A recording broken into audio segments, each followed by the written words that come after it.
Welcome back to the Social Impact Level Up podcast. This is where we blur the lines between business, nonprofit, and impact. I'm your host, Wendy V, and I'm a social impact strategist here to help you build a successful and sustainable legacy of social change. In this week's episode, we're going to hear from a social entrepreneur who has been on a journey to change the world just like you. If you are interested in social entrepreneurship, this is the place for you. Let's jump right into this week's episode.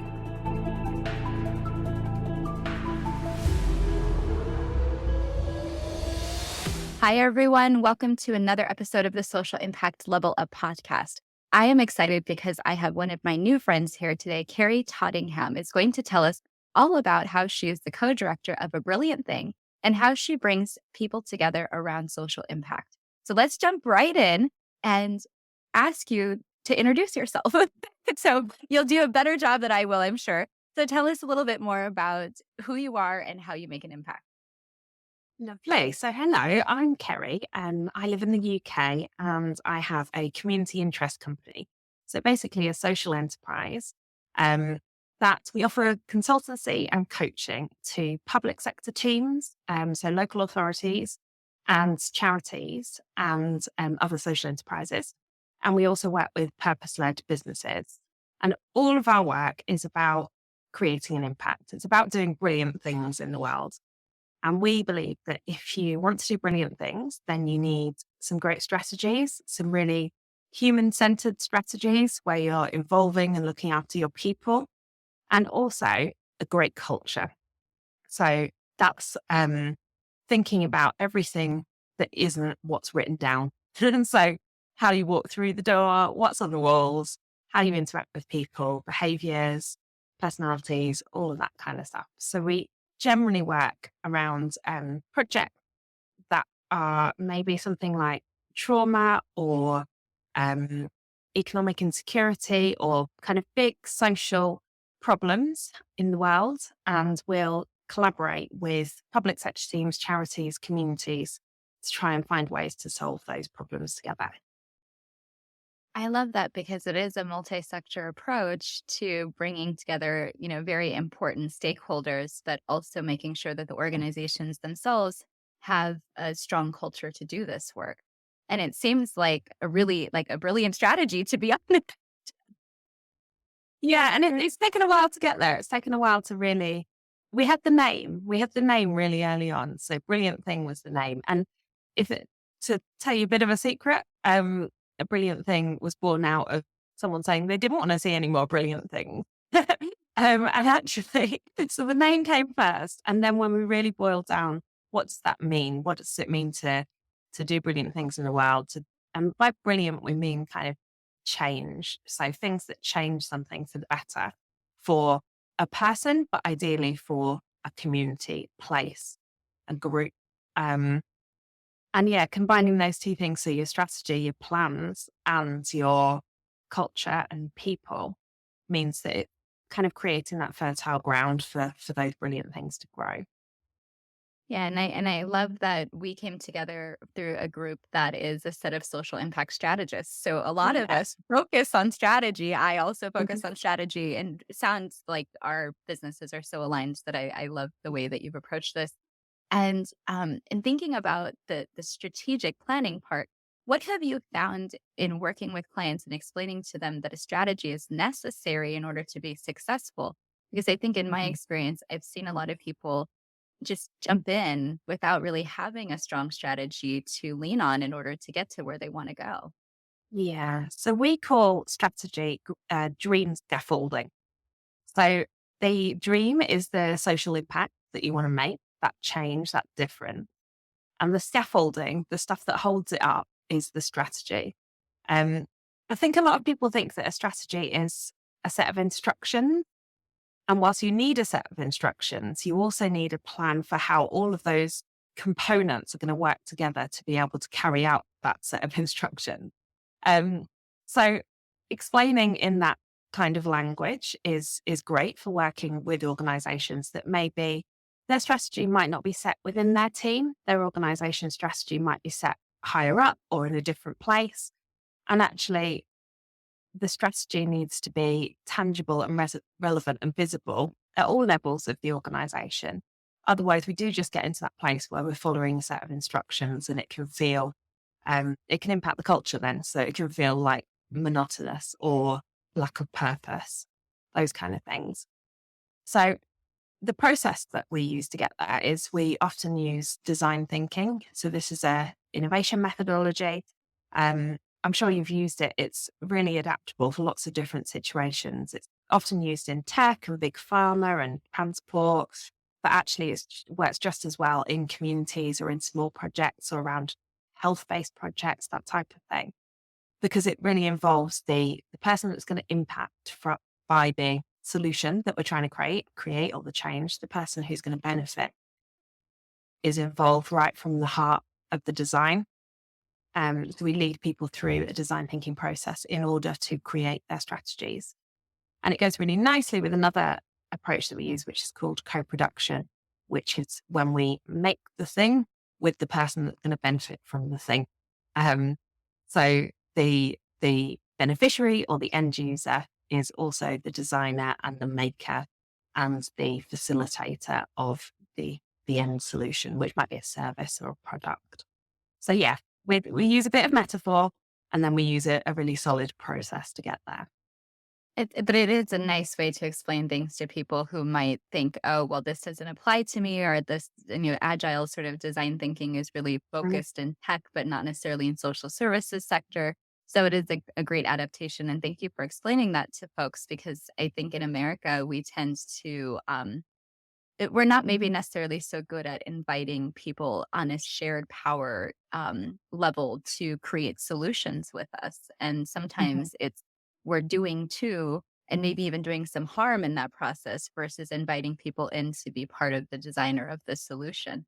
So, how do you guys do it in the UK to really balance that power so people can come into the process and participate? Yeah, so I've been working in this sector for maybe 15 years. And probably about 8 years ago, we had quite a lot of change in the area of the UK that I live. And we had something called devolution. So this is where the power, some of the decisions that are made on what affects the population are made in central government. And devolution was about shifting some of that decision making into more local populations, still held by the government, but in a different way. And that's when I started learning about sharing power or shifting power. Um, and I think we're still on that journey. I don't think anyone would say that we work in a co-produced world.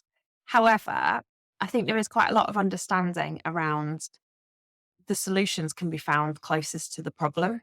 So if we take ourselves into the space of the challenge with the people who experience it, they're far more likely to come up with those solutions than somebody in a room 10 miles away is. Um, and there's a really nice example that I always think of a local authority that I worked with, and they had a council offices in the middle of the town, and it was a really bustling town. And then when they moved, they redeveloped their council offices just on the outskirts, and they built a car park next to it, and there was a tram stop, what's called tram in America? I don't know, like a Uh, train. Train, yeah, or some sort of Metro, like a light rail, shuttle. metro, yeah. Yeah, yeah. We use a So lot that of was, different words for the same thing. yeah. They put a stop right outside the building. So now it was possible for everybody to come to work in service for this place without actually going into this place. And the separation that was then felt both by the workers in the organization that felt that they lost connection with the community, but also the community feeling like, well, there are people over there that make decisions on us, but they don't really care about us. And that took a long time, I think, to kind of heal that wound. Um, so yeah, I'm a big believer in co-production, in working with people and with a strengths-based approach as well. So looking at what everybody brings to the table, not just what we need from people. Sometimes people bring amazing capabilities and really strong skills in places that we wouldn't necessarily expect to find them.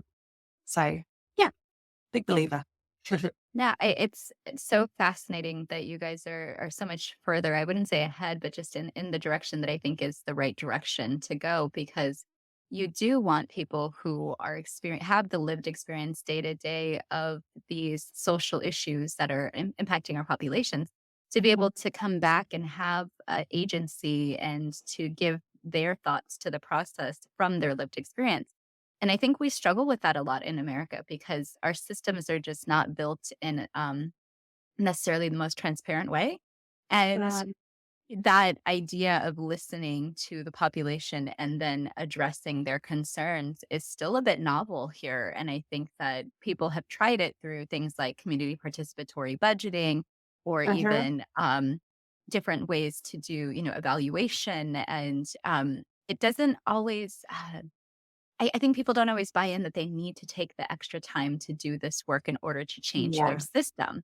So what can you advise about, why this is an important part of systems change? Yeah. There's a lovely word that I really like, which is convener. Which is a convener is a kind of bringer together of things and sharing information. And I think when we think about these big complicated structures that really, capitalism sets the world up not to do this. So you're already kind of going against the grain. And then there's all of the conditioning that we all have around what's right and what's wrong and where we should be in life. So we're buckling uphill. This isn't, an easy thing to do. However, I think if we take that systems view and look at what what's happening now and how that's affecting all different parties around the table, and then it's our job as conveners to try and it's kind of like hacking. So try and make things work. So make it easy for people. So if you are in that council and or that local authority and you have a limited amount of power, how can we bring some decision making to your life as well? And then how can we position somebody with lived experience of a challenge as an expert or as somebody as a guide to show that other person who's in a maybe more traditional, powerful role, the way. And if we can do some of those kind of hacks and backdoors and stealth, I often talk about doing it by stealth. Over time, I think that we can change things, and definitely when we find ourselves with some responsibility. So a team leader, a manager, somebody setting up something new, choosing where you're going to work, all of these things that we do have kind of micro decisions making power over, thinking about how we make those decisions in ways that are purposeful and intentional and equal or equitable. That allows for us to build this muscle of making these kind of choices. And I do believe that over time we'll get there. Yeah. I think it's also setting the expectation that this is the way to operate Mhm. consistently and that, the idea of convener, we say a lot about holding space, that sometimes that's Mhm. nebulous for people. Like, what does it mean to hold space? Then we start saying things like thought leadership and thought partnership. And then people are like, what am I Yeah. coming to think about? And are my What thoughts is going to go this? anywhere? Yeah. Yes. So I'm a Yeah. big fan of holding space. I'm a big fan of women's circles. And I think women's circles do this, or the ones that I've been involved in do this beautifully. So they create the space, they set the space, they hold the space, they allow people in the space with everything that they've got, and they experience something and then they leave this. And I think it's a lovely way to think if we could, get organizations running in that kind of way. That would be amazing. That would be a brilliant thing. That is like a really good example, and I am a holder of space online a lot of the times for these types of complex Yeah. conversations or even just people to tell their stories related to social impact, and I think that it's important to have people who act as that catalyst or who Yeah. are able to have the skills to create space for others to be empowered, because it is Um, sometimes difficult for community members who have other pressing needs, have these challenges that are, keeping the situations the way they are, or mhm. even who, might have to participate in one of these things at the risk of not getting their paid employment hours in. Yeah, We have yeah. had all these difficulties trying to get voices into the room to make co-decisions. And so I think this is Um, a really great episode to dig into this idea. And I've been a long time advocate and performer of systems change, but I very rarely meet people who really truly understand that. But I get a sense that you do. So I want to ask you some questions about this. For Yeah, yeah. people who don't understand, these big complex systems that exist in society, you mentioned capitalist structures, but also just government Mhm. structures that we've created. How do we move these systems that are pretty archaic in a lot of places? Mm. So I like metaphor, as we've discovered. And the iceberg model is a really tangible one. And I've recently learned that they use this iceberg model in domestic violence situations as well. And I'll explain how that relates. So the iceberg model, if you imagine a picture of an iceberg and the part of the iceberg that you can see at the top, that's the events. So that's the things that happen, the experiences that people have. And we can all relate to that because we all have experiences. So if we talk to an organization, talk to somebody that works in an organization about the experience that happened, that's something that everybody can kind of get on board with. And normally we stop there. So normally, if it's a bad experience, we'll say, well, we need to change that whole iceberg. And actually, underneath the water, systems thinking would look at some other things that are going on. So first of all, we look at the pattern. So what's the repeated behavior that's causing that event? What's the pattern of information sharing, say, that makes that thing happen? What's the pattern or the system? Oh, sorry, the pattern of the system underneath that model. And is there something that we can do or tweak or change there?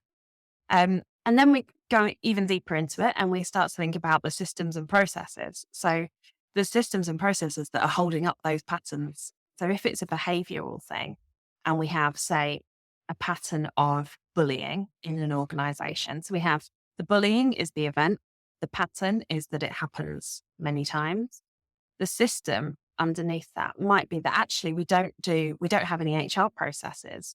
Or we're too busy to do our one-to-ones or to do our reviews. So we don't know what's going on for our people.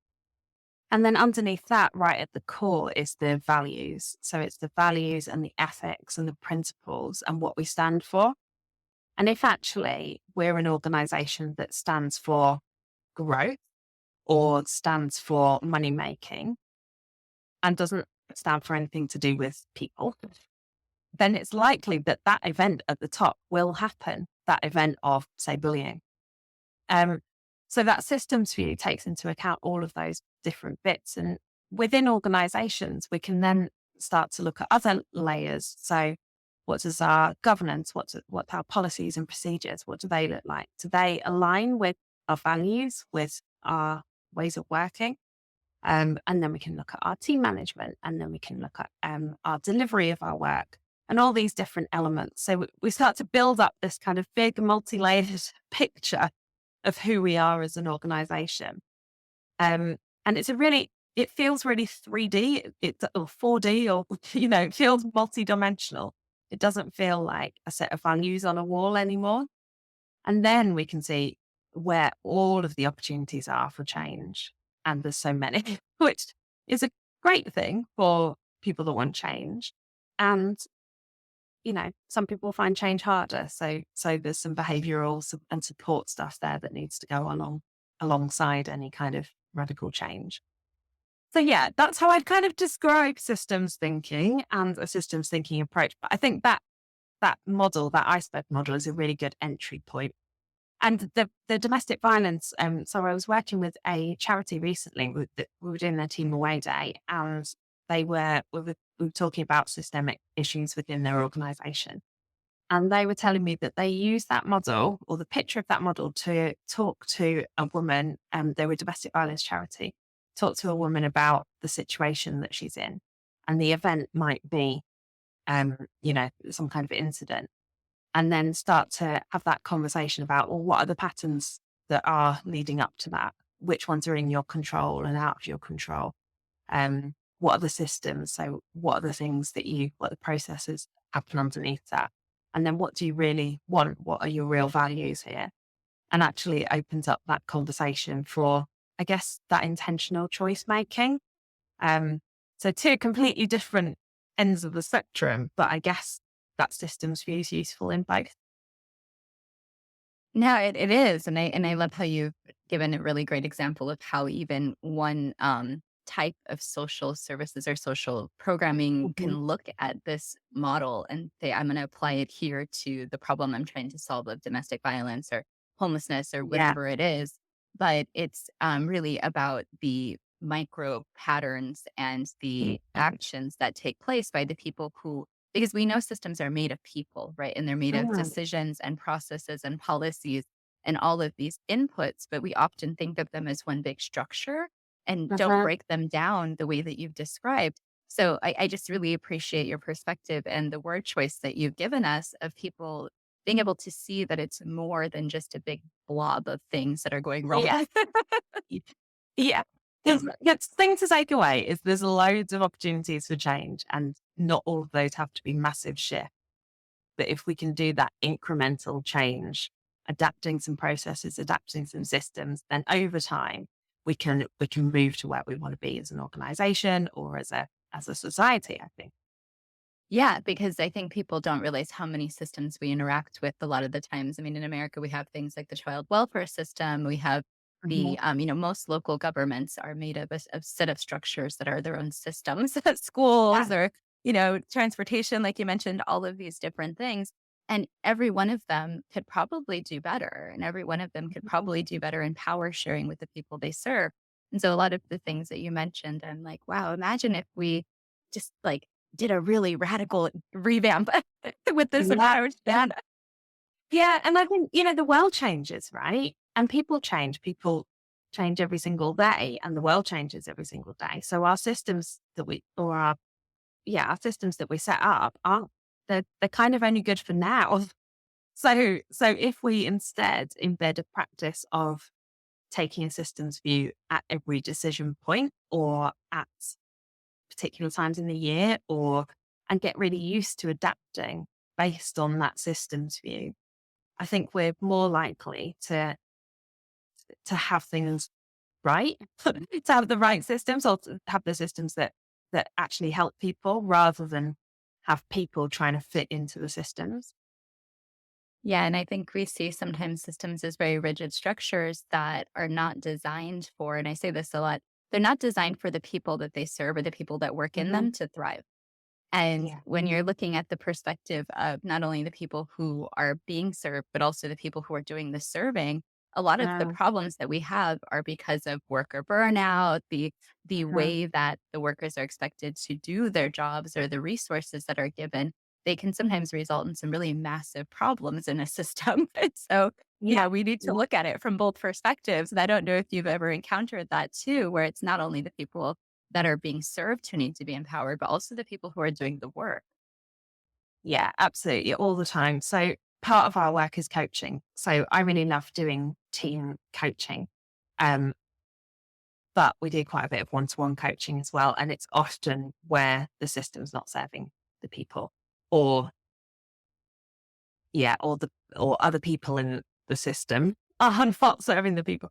So I think when it comes to that, because like you say, we're all impacted by systems every day. And a lot of those are like societal structures. They're things that aren't written down. There isn't a book about them.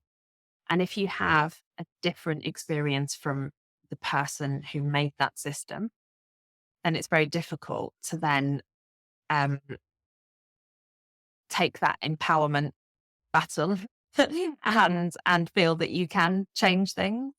Um, so I think our work has always been about personal development as alongside professional development and alongside organizational development, and taking that into the organization that we're building. So A Brilliant Thing started off as just me, and we now have four co-directors who are actually my mum and my two sisters who are in similar industries. And we work with freelancers, and we're sort of building this organization from the inside out. So really holding our values in those, how are we expecting ourselves and other people to work, and boundaries and all of that fun stuff that's much easier to say than do. Yeah, no, I appreciate this level of thought leadership that we were able to have today on this conversation because I don't think there's a lot of people who have access to these types of conversations and know, that they have agency or that they can, within their small role of a big cog of a wheel, make a difference in their day Mhm. to day actions. And so, what you're really talking about is that empowerment piece of everyone who makes up the system, which I very much appreciate. And I love that you do, I knew this about your business, that you have sort of a family-oriented business that people in your family have Yeah. shifted it out. But I am curious about you and your personal journey. How did you arrive at being a social entrepreneur business owner in the experience that you've had in your lifetime? Yeah, so I started off as an artist. So I always wanted to be an artist and I did art at school. I wanted to be an artist and an astronaut and ideally combine the two somehow. That's So brilliant. I love it. but that was my big ambition. And I sort of wanted to go to art school and that was the big thing. And I went to art school and it was amazing. And then I got out and I was like, oh, how am I going to earn any money? And so I started volunteering and then ended up doing some work in some art galleries and doing the participatory art workshops. So the family workshops and the kind of stuff that went on at the weekend. And from there, really became a jobbing participatory artist. So community centres and schools and art galleries and yeah, loads of really random places I used to go and do art workshops. And I had we call them, well, I call them a granny bag, like a pull along trolley that I used to take on the bus with like bits of willow coming out of it and art materials. And anyway, I did that for years and loved it. And then found out that I was quite good at fundraising. So writing funding applications. I had started working for an arts charity who ran art festivals for communities. And I started writing their funding applications and then started bringing them money in. So ended up moving into kind of project management and arts management and putting on exhibitions and conferences and things. And then from there, I kind of went into management. So into charity management and then NHS, so health service management. Um, and then through to working for an infrastructure organization, so like an umbrella organization for charities and social enterprises. And I set up a new, it was an organization who were across two different areas of the country and they acquired a third area and I set that up and ran it and loved it and built that up over 3 years and really, did some really exciting work. It was during the pandemic, so it was hard. And we got to work with hundreds and hundreds of volunteers and organizations and do big systemic projects like looking at food security and setting up a warehouse that would supply all of their food banks and food supply this food project. Um, but with all of this kind of organizing, I guess, and that's one thing I love about America, your that focus on organizing, community organizing. I think we have that less here. We maybe do it, but don't call it that, don't recognize it. And I think it's a really valuable skill and a really valuable thing to do. So there's a lot of organizing. There was also quite a lot of influencing and work and partnership working and building networks and also building kind of ways to influence the system. Um, but no art, no creativity, well, not very much. And I was really missing it. That's Um, funny. yes. So I was like making loads of stuff at home and a bit of a frustrated artist. Um, and also at the time, I probably because I was chronically stressed, developed endometriosis. And I've had a really tough, hard journey with that over the last 4 years or so. And that was really so my health and the stress and also me wanting to be a bit more creative and build something. That's when I came out of employment and thought, right, now is the time to set up something and do something and create something. And Brilliant Thing started. started off just doing workshops. I did loads of art workshops again. I felt like I'd gone back 20 years. It was fun. So I started off doing that and then realized actually, that strategic stuff, that culture stuff, it is really important to me. I just need to make it a bit more creative and really have my values threaded through the work as well. So now we do creative workshops, but we do them to design strategies, to create cultures, to support people. Um, and I also make some pretty pictures on the side, and you can buy them on my website too. But they're kind of workplace art, so it fits in. But yeah, it is. It's taken a little while to really distill it down, but I feel like what I care about and what I do hasn't actually changed that much in the last 20 years. It's just different contexts around different challenges. Oh my gosh, hear so many things that you say, and I'm like, this is why the universe brought us together because Ah, I'm the president of the art club, and my first career, I don't want to say crisis, was do I go to art school and find myself there, or do I go into uh-huh. psychology? And I ended up Oh, wow. Well, like my mum and psychology. my sister are counselors, so psychotherapists.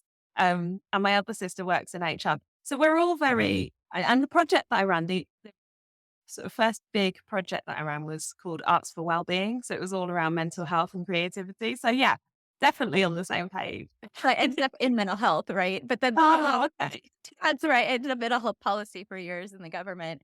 And then now in the workshops that I run and a lot of the things I do, I bring in mind mapping to start a Mm, strategy. That's one of the core activities that we work on is how do you yeah. take all of the things out of your brain and visualize them? Because I think there is Uh-huh. power in having the visual of your Yeah. strategy just as much as there is the ideas that you're trying to get out of your brain that kind of get trapped in there. Yeah. Yeah. And I think the Yeah. art in the process of creating that visually, it's very therapeutic for a lot of people, but Uh-huh. also for as an organization or as a team, that Uh-huh. adding in those experiences together can be quite powerful for what you're talking about with the culture as well. Yeah, so much. And I think so it makes both of sides of your brain fire up for starters. So you're awake and in the room, which is a good thing sometimes. Um, and with the culture making, one of the first exercises we often do is I've got lots of various different types of image cards. So people will choose, to introduce themselves, they'll choose a card and explain who they are or explain their card, why they chose it. And you often get some insights or, it's funny or people start to build those relationships. But then we take all of those picture cards and we put them on a wall in a group for the whole workshop. And we say, that's your team. That's a representation of your team. And then we can almost talk about the team we kind of separated ourselves from the team. So we can say, who lives in this team? Is that behavior something that we want this team to hold on to? We can be quite objective about the team and the culture because we've got that representation up there, which they've chosen and they've contributed, everybody's contributed the same amount to. And there's loads of, we could geek out for a while. I was Like, like, I know, I was like, I want to come to the UK and join one of your trainings just to like learn from you and it'd be like a wasn't that fly we on the should do wall. an exchange? We just went to next one in the UK. I'm coming to you. Yeah, yeah. And I love what you're mentioning about the community organizing because I've done a lot of work of Mm, supporting coalitions throughout the years mhm. and looking at like these multi-sector partnerships and how do we come to common solutions. And sometimes people, not only are they not empowered within their own organization, but then you send them as a representative out to this do this Yeah, coalition yeah. type organizing work. And a disempowered person in that perspective is not going to necessarily No. point in and be a really good problem solver and be part of the Yeah, solution. They're yeah. just gonna kind of be a body in the room.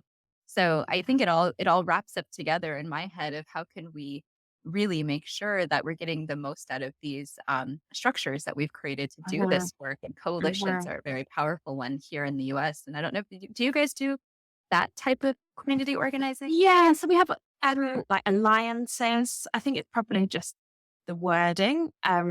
But from what you've said there, often in bigger kind of organizations, and they might not be formal organizations, um, the hierarchy thing is really quite hard because often the people at the top are really aligned with the values and the processes and the ways of working that you're talking about. But then as you go down into that kind of middle management or the people that are less connected to that kind of core, often at that point, people start looking for direction or it's a tricky space. I mentioned my mum, she does reflective practice in big organizations. So she'll go into organizations and hold groups. And it's often like middle management groups that need that extra support to really make sense of the work in their world. Because we can't just assume that just because we've gone on this big learning journey over here, and then we've come to these massive conclusions and we want to change the world and, and then we tell the people that we work with, and then they go, well, that's not what happened. That's not my experience. Except we probably don't give them the forum to say that. So they probably just think, so then it comes out in other ways. So yeah, hierarchies are um a challenge. It's definitely a Yeah. thing. Yeah. Yeah. That's a commonality, I think, across a lot of the places in the world is the Yeah. hierarchy. You know, I think we've Mhm. definitely experienced that as societal members, but also just members of these systems or workers, you know, that there's this hierarchy. And I know that when I, you know, went and started my own business, I was suddenly without a hierarchy. You know, there was Yeah. just me. Yeah. And so sometimes we ask people, and I definitely want to know from you, how was that transition from being an employee of someone else to being your own boss? Like, what was that like for you and your mindset? Well, I actually had a new reflection on this recently. So I went for dinner with a previous colleague, and she was explaining that when my job had come up when I was leaving, she didn't want to go for the job because it was such a visible job. So it was so visible. And I was like, yeah, we were all on Zoom. We were all looking at ourselves. And she was like, no, I mean, like your mistakes, everything that you do is interpreted.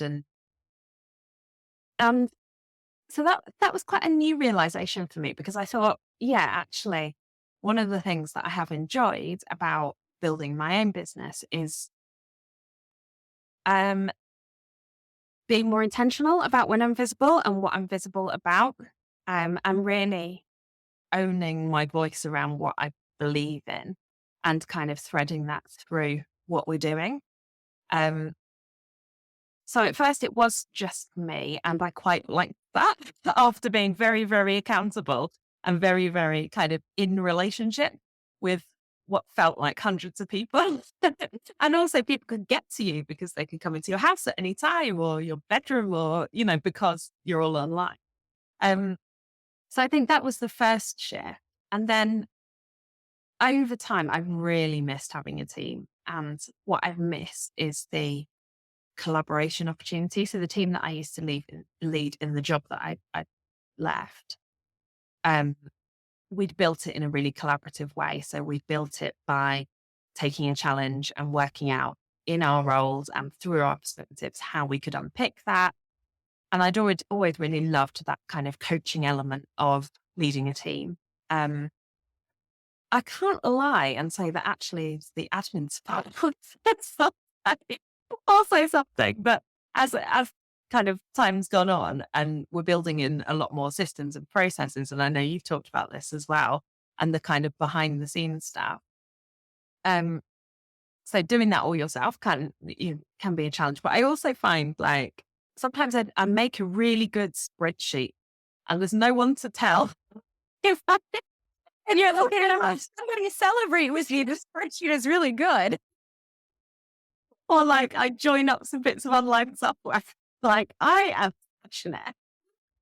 So I have to do quite a lot of self talk to keep my motivation up. And I also make my husband sit down and look at the spreadsheet and he's like, yeah, great. Well, he's right. He comes and pats you on the back and then moves Yeah, on. exactly. So yeah, I guess that's what I realized. Actually, my emotional need for some validation sometimes is less easy to access when you're not in a team. Um, However, having said that, what I really enjoy is the opportunity to kind of stand new teams up and then with projects. So when a project comes along, kind of draw in the best people for that project rather than being like, right, here's our team and here's a project. How do we find our way around it as a team. It's more like, here's the challenge. How can we like curate the team around the challenge? And I really like that element of it. So I am looking at getting a little bit more support on the back end side of things. And I think that's, well-being is a massive thing in how we do things. And it's impossible to do everything all at once in a way that kind of aligned with your well-being value on your own. So yeah, it's a learning curve. Yeah, and you keep mentioning the word values, and I wanted to Yeah. definitely tick that box because I think the way you're describing it is not only being a values-based organization, but as you've developed your values, putting up the boundaries and the barriers to make sure that you're honoring those values, which is Yeah. something that I think is really admirable. And I tell people, wellness first lifestyle is what I essentially chose when I chose entrepreneurship Right. because I noticed exactly the things you were talking about, burnout, stress, the physical manifestation of that stress and what that did to my body and my health Mm. journey, and being able to make this space every day for my wellness and have it be part of my routine was something that transforms my life in the last few years. And so I can appreciate what you're talking about with your wellness. So my question Yeah. to you is, what do you do to maintain your wellness so you can make sure that you continue to show up for all of these other people and serve? Well, I used to think the like mecca, the ideal was to be doing, waking up and having a self-care routine and, doing the things on a really regular daily basis. And I would love to do that. um, and it's not that I can't, but we have a really busy life as everyone does, kids, school runs, da, da, da, da. And what really nourishes me is space and time and quiet. So the more stressed I am, the less like input I can take. And so finding a block of time that is not me fitting in a half an hour thing in the morning, it's more like taking a whole day.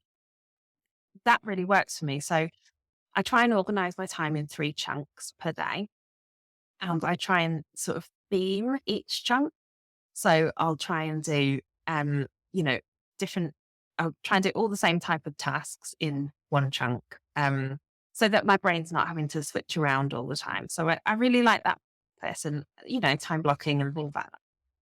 But something new that I started last year, which is definitely something that I'm continuing, is having fill your cup week. So, that phrase, you can't pour from an empty cup. So before Christmas last year, I was just noticing all the people that we were working with and coaching, getting ill, burning out, and I could so relate. I could so see it. I didn't feel it at that time, but I knew exactly what that felt like. And so I decided to clear my diary and only offer fill your cup coaching sessions. So really quite structured, reflective sessions to help people think about their needs, the needs that weren't being met, and to make some choices about what they wanted to do going forward. So I cleared my week. I opened up these slots and they went like immediately. And it was all somebody booked them for their whole team. Somebody else was like, I was just about to go on sick leave, but I booked this instead. It's like, oh, quite a lot of pressure. But I did them and they were fantastic. And just giving people that 50-minute slot to only reflect and make some choices. That's the only two things that you have to do. Um, but because I cleared my diary as well, I then had all this time that because normally I would be like, well, I've got that chunk of time. What can I put in that chunk? And so I did nice things for myself. So I went for lunch with my friends and I got a massage and I, spent some time cooking and spent some time cleaning actually.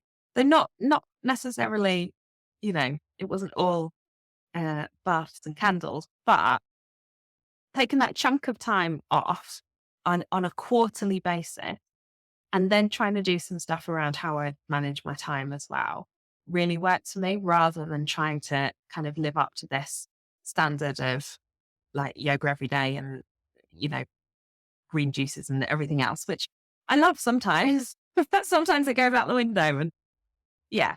So those are my two practices. I love that. I might have to take that up as an offering because I think I teach people about their wellness recipe, which has its own sort of Mm. connotation of how you bring wellness into your life around 8 different dimensions. And Um, I love that you're like, no, let me just offer some people not only their coaching at that time, but then the time around it, I'm not going to fill for myself. yeah, I yeah, never thought of that.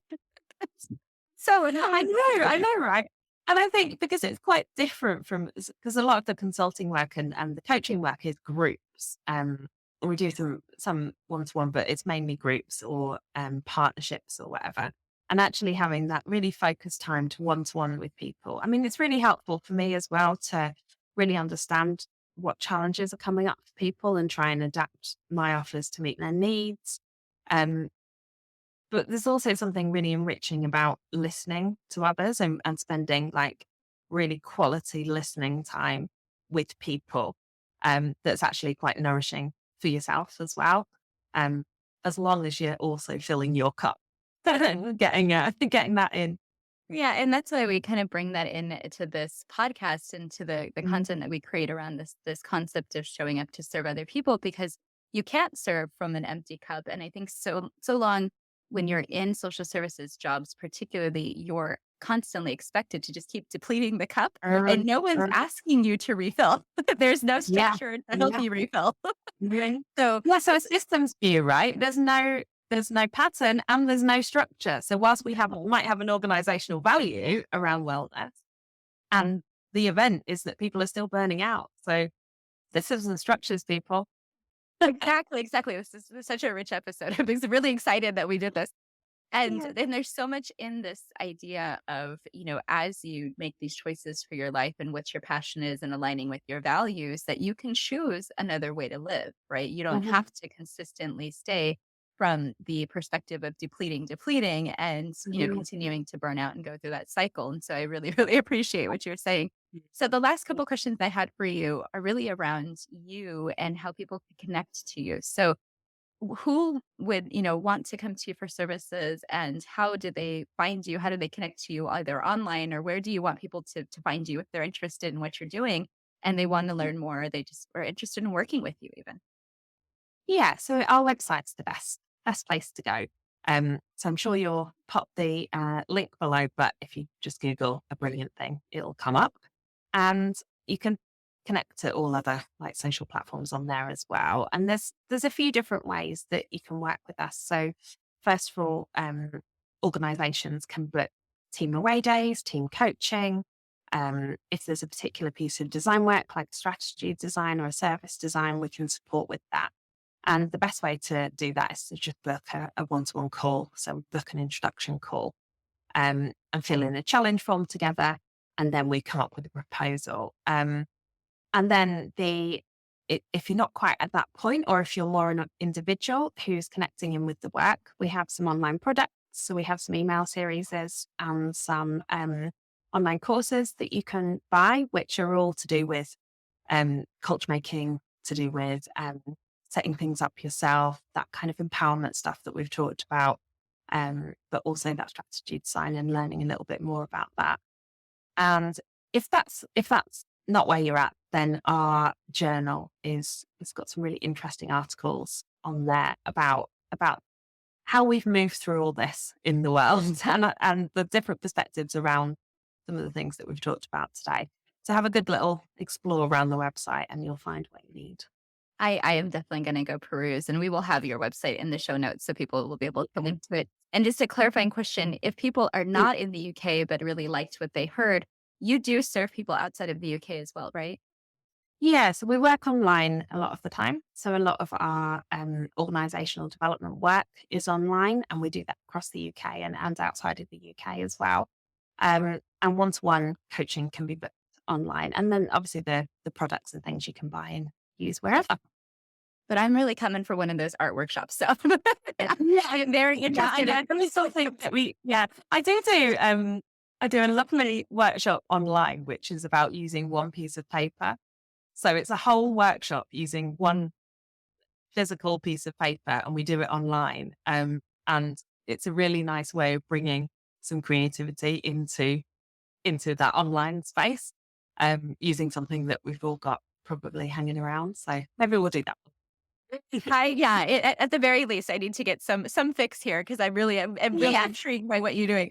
But I'm so excited that we connected through one of our Yeah. friends who's also Yeah. another social impact strategist. So it's just really cool to see people who think like me. And I didn't ever know you existed. And I think if I'd Yeah. stayed in my old role, I probably would have never known you existed. So I'm just super appreciative of you and being part of our collective and being just a wonderful friend that I've met recently. So thank you for being Yeah. here. Me too. Thank you, Yeah. Wendy. So, yeah, no, it's been great to interview you and have you on the podcast. And for everyone who's listening, this is Kerry Tottingham, and she's just a fantastic human. So if you were resonating with anything she said in this episode, please make sure you check the show notes for more information on how you can connect to her.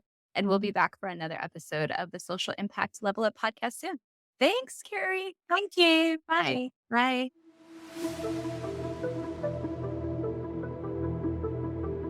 Thank you for joining us for another episode of the Social Impact Level Up podcast.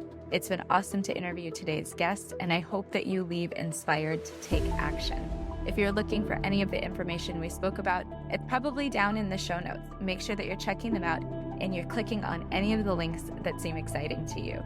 If you are looking for a coach or a consultant to help you with your social impact or your sustainability, reach out to me via my website, hop on my email list, or jump into one of my programs. All of the links are below. So excited to have you as part of the collective. Make sure that you come back and join us for another episode next week.